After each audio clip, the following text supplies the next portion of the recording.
पवन सिंह के रिकॉर्ड को नहीं तोड़ पाए खेसारी लाल यादव। नमस्कार दोस्तों, मैं हूं अनिश राजपूत, आप देख रहे हैं अनिश राजपूत ऑफिशियल। आज के इस वीडियो में हम इसी कंपैरिजन के बारे में बात करने वाले, इसलिए वीडियो को शुरू से लेकर एंड तक देखिएगा। अगर हमारे चैनल पर नए हैं तो चैनल को सब्सक्राइब कर लीजिएगा, क्योंकि भोजपुरी की ताजा और सही खबरें सबसे पहले हमारे चैनल पर बैक टू बैक मिलते रहता है। तो जैसे कि आप लोग को पता ही है, कल माँ अम्मा फिल्म्स के यूट्यूब चैनल से पवन सिंह के एक गाने को रिलीज किया गया था, जिस सॉन्ग का नाम था गौड़ा हो हमार। इस सॉन्ग पे काफी अच्छा खासा रिस्पांस मिला, लेकिन उतना अच्छा खासा रिस्पांस नहीं मिला। हालांकि भोजपुरिया दर्शक काफी उम्मीद लगाए हुए थे खेसारी लाल यादव से कि खेसारी लाल यादव का चौथा पांचवा सॉन्ग जो आने वाला है बोलबम का, ये सॉन्ग काफी धमाल मचा के रख देगा। और ये खेसारी लाल यादव का जो सॉन्ग है, बाकी सब तीन मजनुआ उजनुआ वाला सॉन्ग है, लेकिन ये सॉन्ग काफी साफ सुथरा था।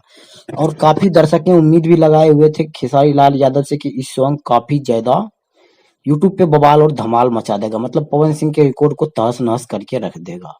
लेकिन हुआ क्या कि कोई अच्छा खासा रिस्पांस नहीं मिला। जितना लोग रिस्पांस मिला, लेकिन जितना लोग उम्मीद लगाए हुए थे, जितना भोजपुरिया दर्शक उम्मीद लगाए थे इस सॉन्ग से, वैसा कुछ करते हुए नजर नहीं आ रहा है। तो चलिए पवन सिंह के कल हुए रिलीज सॉन्ग और खेसारी लाल यादव के आज जो रिलीज हुई सॉन्ग, दोनों को कंपैरिजन करते हैं। तो भोजपुरी के पावर स्टार पवन सिंह के एक सॉन्ग को कल रिलीज किया गया था।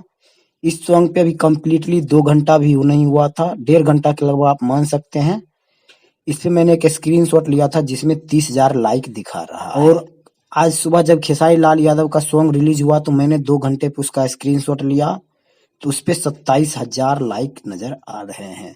मतलब पवन सिंह का 2 घंटा कंप्लीट भी नहीं हुआ, लेकिन खेसारी लाल यादव का 2 घंटा कंप्लीट होने के बाद भी पवन सिंह के रिकॉर्ड को नहीं तोड़ पाए। ये था अभी का बड़ा अपडेट। खेसारी लाल यादव का ये चौथा पांचवा सॉन्ग भी पवन सिंह को रिकॉर्ड को नहीं तोड़ पाए। तो आपका क्या कहना है इस मामले में? अपना राय कमेंट बॉक्स में जरूर दीजिएगा। अगर आप लोग पवन सिंह के फैंस हैं तो हमारे इस चैनल को जरूर सब्सक्राइब कर लीजिएगा। मिलते हैं किसी अगले अपडेट के साथ, तब तक के लिए बाय।